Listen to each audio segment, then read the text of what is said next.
Them with superior finish on the outside at the off. Yes, Master Oates was always way out to the wide outside. Obviously, Norman Williamson's idea was to give him plenty of light, but the trouble was going to be on the outside, Bill, when they all falling at the first. They all rather went bunched up on the outside, which makes a bit of a change.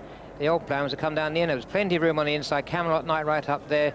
Richard Guest on into the red right on the inside. But now we watch them coming to the first, and unfortunately, quite a few go here. We lose Country Member. Tinderland, they just crowded a little bit. Country Member's about third or fourth on those on the outside here, the green with the white cap, just approaching the fence now. Gone in, just picked up too far away, and no chance. Turned over, Richard. And yes, funnily enough, although they were bunching soon after the start, by the time they got to the first, they were pretty well spread here. And a worm's eye view of the first fence, standing off so far away there. And the ones that went, Country Member, Jumbo went. Jumbo looked to be brought down, I think, by Country Member, and Cinderland went as well. Same fence. There's Mini Homer, now well up there at this stage, but quickly dropped out. Country Member's Jumbo going with Luke. And Cinderland falling separately. And Jumbo, and someone falling off on the far side. That was a proper unseated rider. Didn't catch them. We'll get them by Sunday, boys. So, on to the second fence. That was 3 shots at the first. And here, Country Member has gone, but now you can see that up ahead we've got Topsham Bay. He's third from the inner. Young Hustler right on the inside there. Jumps this fence, gives it plenty of height. Camelot Knight on the inside. And Riverside Boys right up there with the Blinkers and Charlie Swan. Do keep your eye now on Young Hustler nearest to us, because this next fence, the third, the big ditch, the first of the ditches, is where Young Hustler goes. A lot of lovely moving horse. Keep your eye on him here. Topsham Bay's on the far side, superior finish, but watch for Young Hustler, see what he does. Really stood off, and Carl will not want to have a look at that tomorrow. The other horse falling behind there is poor Brad, second fall in 2 rides. Zeta's Lad going. At least superior finish in front with Peter Niven, who had a good ride for a long time. Riverside Boy, who led for such a long time last year, well up there. Camelot Knight jumping really well. Topsham Bay, Philip Hyde, and the one you kept talking to me about, Richard, on the far side, was Jenny's other runner. Yes, Do Be Brief, amazing on the outside, was running away and pulling all the time, which he doesn't normally do. But also, there's the winner. Look, we're just going out a shot on the inner. What we must look for, about 5th back, just coming into the picture. You can't see him now. He's over the deal because he was up there all the way. Superior finish nearest to us. Topsham Bay. Crystal Spirit on the far side. Do Be Brief right on the wide outer. They're all going very well, and there's several fences before we get another faller. There's one make a bad mistake there, but everything's dropping into a rhythm and heading on down towards the dreaded beaches, Bill. Right on the outside, the favourite Master Oates is Norman Williams. Give a nice lot of all these fences, doesn't want to take any chances. Coming to beaches, he's keeping well on the outside. They've fanned out nicely. Everybody has plenty of room. Look at Young Hustler in front. Where's he going to go? Well, we know he's jumped round loose before. What a shame he's loose again now. But this is what would go through the jockey's mind. Where is Young Hustler going? He goes across right-handed, gets himself right. Good jump. Master Oates was in a great jump here. Beaches on the outside. Jumps it beautifully. It's Desert Lord streaming over. Mini Homer by now really out the back there. Doesn't look as if he's enjoying the race at all. He's focused even more later on, and we see him hesitating in all the fences that he's going to. He's been round once and he said, that's enough for me. Lovely shot of them all streaming over. There's Party Politics coming in. Yes, it's a lot easier. Mini Homer. Oh, and there's one more who doesn't look to like it either. But Mini Homer not like it. There is Master Oates on the wide outside. Norman's taking him wide to get a good view of the fences and giving him a beautiful ride. Mini Homer is last in the picture at the moment. The horse that was jumping last we just saw was Gold Cat. And now look, coming to the Foynaven fence. Young Hustler went left and then right, but he's keeping straight. He's giving them a good lead. Party Politics streaming over again. Nuaf jumping well there. Desert or Dubacilla ran on really well, and there you can see Mini Homer saying, no, it's not for me today. And at that stage, Richard Dunwoody would know that it's no use giving him a hard race. He's not enjoying it. Even on a horse like Mini Homer, who's a national winner and obviously stays forever, he just doesn't seem to want to know. He has memories of last year, or maybe it's an off day for him, but today he's not going to go. Young Hustler still taking them along at a good gallop. He's just jumped his very on the outside. Do Be Brief went a little bit straight there, but they've all jumped the canal turn particularly well. Garrison Savannah right on the inside into the red. Desert Storm, the grey horse at the back, just taking the corner, and Mini Homer's out of it now. Now, it is amazing. The jocks are running wider these days, or the leaders are, than they normally do, or did in years ago. Superior Finish just leads there with Riverside Boy on the inside. Yes, Riverside Boy, Martin Pipe, one of his other runners, right up there. And they're just bunching on the inside between Desert Lord, Dubacilla cantering along back. This is a lovely part of the race now, isn't it? Lovely line of fences now. You've got over the bad ones, but unfortunately, this is the second last fence that Superior Finish jumps. He's just right up there, jumping really well with Peter Niven. Look where the winner is now, brushing the paint off the rails, and on his outside, the stable companion, Garrison Savannah, who gives Warren Marston a real bloody nose very shortly.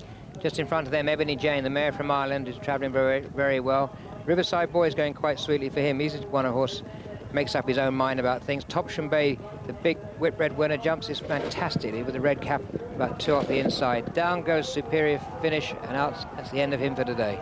They say that's unseated rider, but he did go right down. That's you can't. You're struggling to stay on that. You stay with them going down, but when they come back up again, they unbalance you. But they're streaming on now. Master Oates still on the outside there, going very, very nicely. It's noticeable now that Crystal Spirit has got a good clear run in second place. Look to that sheepskin noseband and cantering. At this stage, the jockeys are being very cat and mouse. A lot of them going well, out of trouble, and nicely up there. There's Dubacilla now at the back of the field, where those loose horses, and behind us still, Mini Homer's still going on. This is the time the jockeys will be starting to think about riding a race. They've had the first circuit nearly under them. They've got to come back onto the race course. 2 more to jump before the chair. Doobie Brief puts in a great jump at this one. Crystal Spirits jump from fence to fence. Royal Athlete jumping on the inside there. S&S falling there. I think we lose one other at that. I think Chatham goes there as well. Chatham. And the only grey in the race, well, he's putting up a really good performance. Desert Lord under Francis Wood just in behind them. But now, Bill, of course, as they cross the Anchor Bridge Road, which next time is so important, Doobie Brief in the colours of Errol Brown, leading the field with Crystal Spirit, the ex-flat racer, tucked in behind, under Oz, and going nicely. But a whole pack of them there, after those early fallers, just sorting themselves out. They've now got to get themselves in a nice position. They're coming to the second last, which we've decided declared the bogey fence, which has stopped anything from falling at it this year. And they're coming to this now. This horse in front, Doobie Brief, is travelling very well for him. He's not the greatest horse in a race of this sort, and he's travelling really well. Crystal Spirit right behind him, going beautifully. On the outside there, Master Oates creeping round, not doing anything. Look at Nuaf on the outside, almost running away. Yes, but what a good ride again they've given, Norman's given this horse, letting him see Master Oates every fence. Both those horses, Nuaf and Master Oates, the pundits were saying they wouldn't jump round, they made mistakes, and the jockeys have been very wise, not blind them into fence, letting them look what they're doing at all the time. Well, it's getting important now, boys, because not very far away is the chair. Doobie Brief, who really is on the bridle lot. Quite often he's being pushed and scrubbed along, getting a good look, but they're fairly fanned out there. There's no one who doesn't have a clear view of it. There's been quite a few fallers, so they managed to get them their own little spot in the race. Another great jump by the leaders there. Crystal Spirit, was a lot of questions about whether he'd jump around here, but he's certainly jumped fantastically well today. Desert Storm at the back. And Dubacilla, who's just starting to get back into the race a little bit after struggling for the first circuit. Yeah, but she's still got a bit to do from there, Bill, but I don't think Dean was very worried about that. He wasn't sort of really asking to close too quickly. It is her style of running, and she's run that sort of race before. All the jockeys driving up into this chair fence, big, well, it's the last now, they've been thinking of the chair, driving up to the chair, the big ditch in front of the chair. The one thing that you don't want to do is get them to stand off too far for it. So your concentration is give them a slap down the shoulder, pull them up together a little bit and drive them right up to those boards, because if they, as I say, if they stand off too far, you land on top of the fence and you're out of the race. And isn't that Camelot Knight who's moved up into second? Camelot Knight's under Mark Rymel. The 2 amateurs had great rides for a long way. Chris Bonner, as we know, went on and finished 5th. Right on the inside, Ebony Jane, the mare, creeping up on the inside of Garrison Savannah with the blinkers. Doobie Brief leading them into the chair. They all jumped the chair, fantastic style. He changed his legs then, just on takeoff, you know, and then put a big one in. As long as he doesn't change his mind, it's all right. It's all cool ground. We saw him streaming over. He ran a great race for a long way too. Now this is the landing side, it's raised, and that itself is a trick. 3 loose ones lead them over the chair, and a long gap now to look on the right. There's Doobie Brief, just got his legs out, Camelot Knight, and nearest to us, Master Oates, the favourite, well on the bridle. And a view from above now as they start to settle themselves just the water. We rarely get any trouble. It's a water splash. It isn't very deep, but it's a nice one to come after the chair because it's a totally different aspect from that big ditch. The water gives them confidence now, and what a lovely feeling as the jockeys pass this, look up into the stands at all their relatives and say, "I'm still going, Mum." Yes, when you, as you say, when you jump this water jump now, you're beginning to think of your position.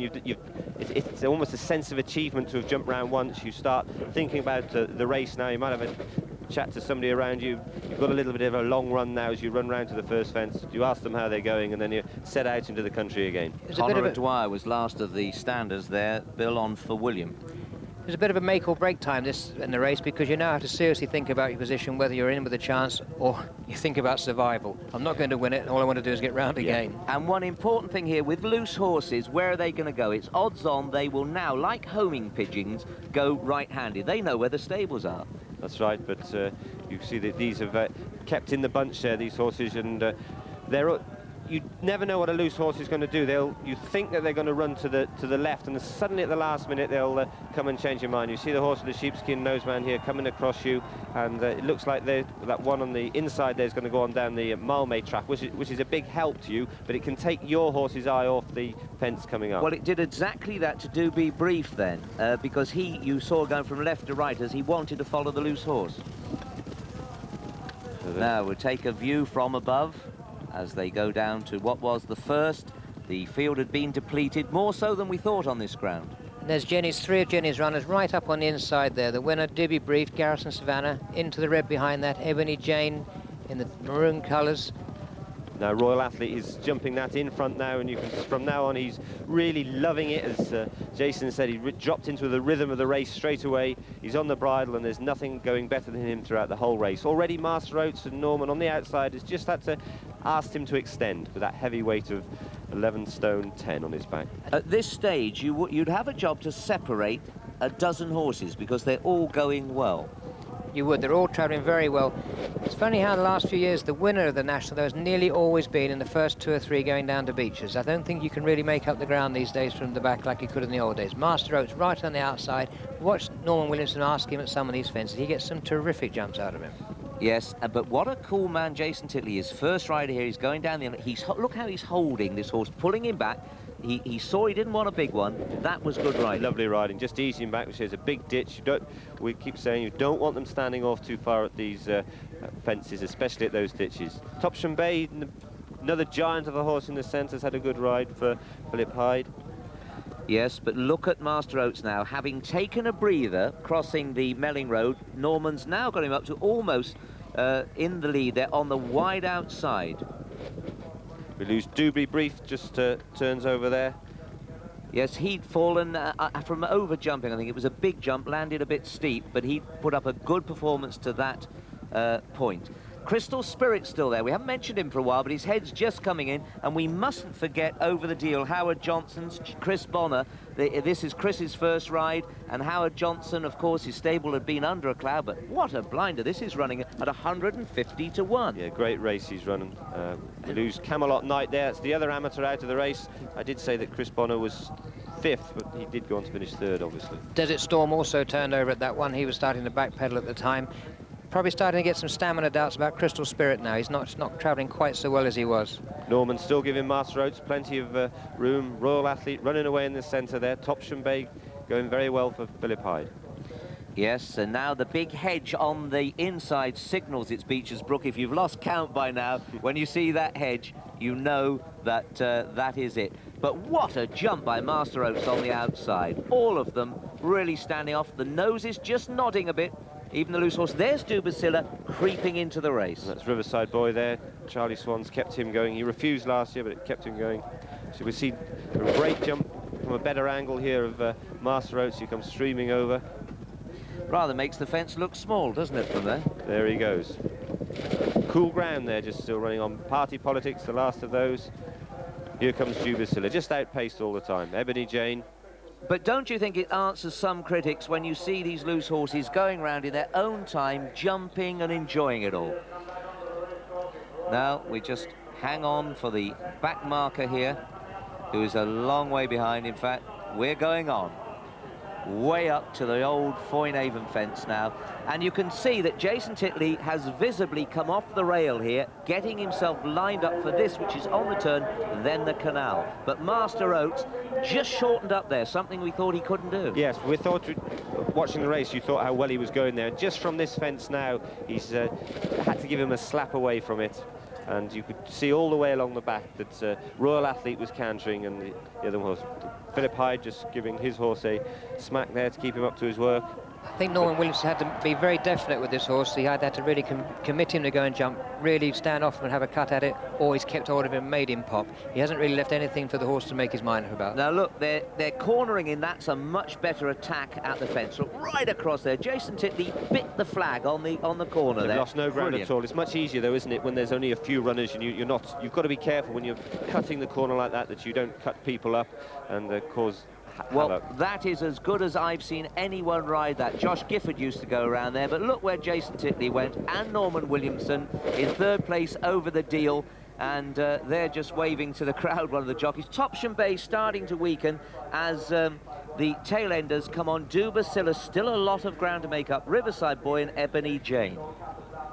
Now, the race properly, you know that you can hear the commentator almost as you come back along the crowd here. You can really feel the history of the race as a jockey. And I say these are lovely fences to ride along. And look how Norman Williams is really kicking the Master Oates into the race. But still, Royal Athlete still hard on the bridle there. Riverside Boys come through on the inside. Romany King's come through on the inside now to take a little bit of a hand in things. But look at the winner, really going very sweetly. Jason Titley, you think he'd been round here 10 times, not the first time. Yes, and that gives a good example. Mark said to him, apply those reins as if they're silk, and that's just what he's doing. But look how the horse backed off there of his own accord. I think you could say that the weight's starting to tell on Master Oates now. He's just rolling a little bit, doesn't look half as happy as he did coming down to Beeches. Garrison Savannah's run another great race around here in third place in the blinkers.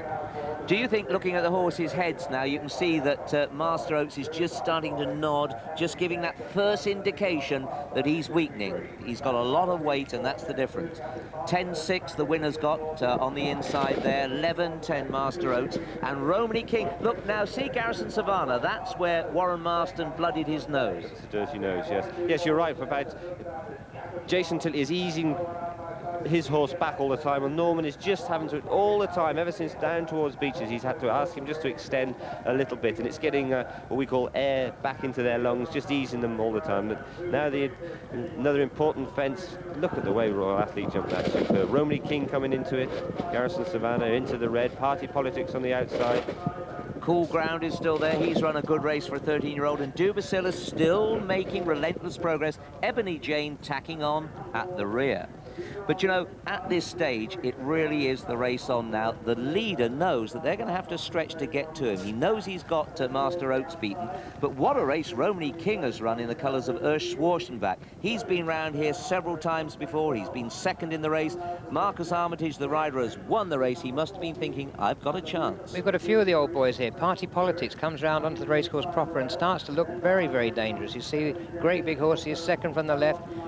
Over the deal on the outside, Romany King, Royal Athlete, they've all been round here before, all got bags of experience. Master Oates struggling now, his class is carrying him through, but I think he's come to the end of his petrol tank is empty. And don't forget in the yellow colours into the red, who last year was fourth at the last fence when he unseated his rider, almost a copybook of last year. Yeah, he's never going to win a national, but he's going to run a great race to be fit. Well, what a thrill for his connections.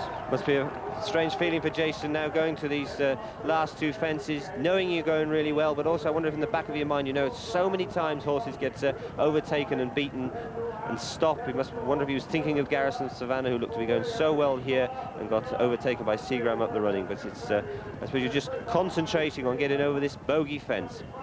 Good stride on the horse, stands off, meets it on a long one, gets what he asked for. Party Politics just touches the top, and it looks then as if his chance evaporated. Dubacilla absolutely flew that fence, and she's actually starting to really run now. A little bit too late, she's had too much ground to make on. But the ground she makes up, you can say if she was only to stay closer in touch for the first circuit, maybe the result would have been different. But that is her way of running. Now up front, 10 stone 6 on his back. Royal Athlete just shortened there, rather clever. Very, very clever. He could have come up long there, couldn't he? But he just went in and shortened. The others, Dubacilla still running on. Garrison Savannah jumping there. Topsham Bay. Cool Ground's got round, ran a good race, but age has caught up with him a little bit now. So this is where it matters. Look on the outside there, and you can see that Romney King is a few lengths behind. That gives you a good inclination of what they've got to do to get to this leader. Yeah, the winner got away from them here now. Unless something sprouted wings, they weren't going to catch him. He galloped all the way to the line. We've seen horses sprout wings, but on this ground, it's less likely for the leader to stop. It's very tiring for a jockey here, isn't it? Because when you watch the flat race jockeys, they always look so much more stylish than the jump jockeys because the horses are running for them. Well, here, the old horses are getting tired for you. You happen to really keep them up together, keep them balanced and forcing them to keep extending in front of you. Jason's done everything right there. He's kept hold of his horse's mount until he's got to the elbow. Now he's picked his stick up, and now he's got a rail to keep a horse straight on and waved his stick. But Party Politics is running on really well again. I was just going to say, Mark Dwyer's given that a copybook ride, carefully, come through. The horse could not have been an inch nearer. No, beautiful ride. Must have been a great feeling to go around there on that horse. And what a feather in Nick Gaisley's cap. This is the most difficult horse, like the winner, to keep in training. You know, these old horses have their problems. But there's going to be no Devon Lock here now. He's passed. He's got yards to go. It's the stand-up in the irons.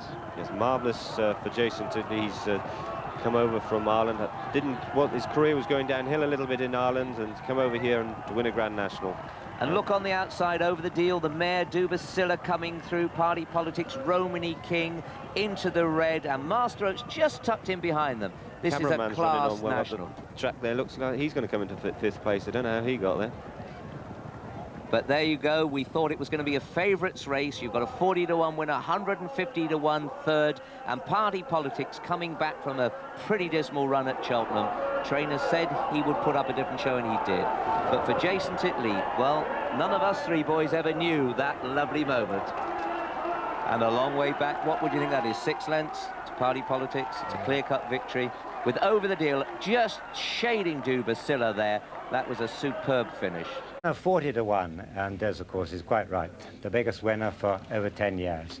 Second, Party Politics, 16-to-1, so nearly repeating his 92 success. A wonderful run. The real outsider, number 34, Over the Deal, finished third. He was the revelation of the race. Dubacilla, what a wonderful, courageous race she ran. She finished fourth, and she was 9-to-1. Into the red. Now, he flattered for a moment at the second last, finished fifth. Behind him was Romany King, and Marcus Armitage had his moment of glory. He gave him a terrific ride. Seventh, the courageous Master Oats. He was absolutely out on his feet after the race, but he did walk away back to the racecourse stables. As Kim says, he always takes his races badly. Eighth was number 13, the Riverside Boy, Martin Pipe. Number 9, 20, Garrison Savannah. Jenny Pittman, 2 in the first 9. 10th, the top ground horse, Topsham Bay, he finished. Behind him, Cool Ground, well, they just went too fast for him, the old boy. 12th was Ebony Jane. Adrian Maguire had a lively ride on her. 13th was Gold Cap. 14th was Crystal Spirit, who flattered for 3 miles, nothing going better, passing the stands for the first time, but just got exhausted, didn't get the trip.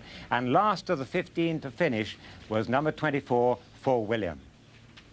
Well, now, the first fence claimed no less than 6 fallers, and that's the biggest number for quite a number of years, since the year after Alderneat in 1982. Lusty Light went at the first. Country Member likewise. Bishop's Hall fell at the first. Errant Knight unseated his rider at the first. Tin Ryland fell, and Jumbo fell. All those jockeys were OK, but when I came back from the course, Jumbo still hadn't been caught. Then the third fence, and the first big shock of the race, Young Hustler, unseated rider, I'm afraid, is on the card, Carl Llewellyn. Zeta's Lad had a bad fall there. Zeta's Lad was OK, but Graham Bradley, I'm afraid, was rushed to Fazakerley Hospital. That was his second fall of the afternoon, remember. And the other faller at the first ditch was General Pershing, his jockey OK. Then, no fallers until we got to the 10th fence. Dakin's Boy fell there. His rider, Tom Jenks, has a suspected broken wrist. And Superior Finish, who was going so well up front, unseated rider.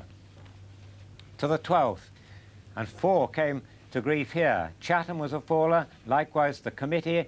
Esher Ness, his rider, John White, he had facial injuries, and he's gone to Fazakerley Hospital. And the rank outsider, It's a Snip. Then no more grief until we got to fence number 20, and Nuaf and Doobie Brief both fell there. Their riders came back okay. Fence 21, the grey horse, Desert Lord, you'll have seen him. That was the fence before Beecher's second time, and Camelot Knight fell at second Beecher's. At the 24th fence, Richard Dunwoody finally gave up the ghost on Minnie Homer. He just wasn't striding out on the ground after that mistake at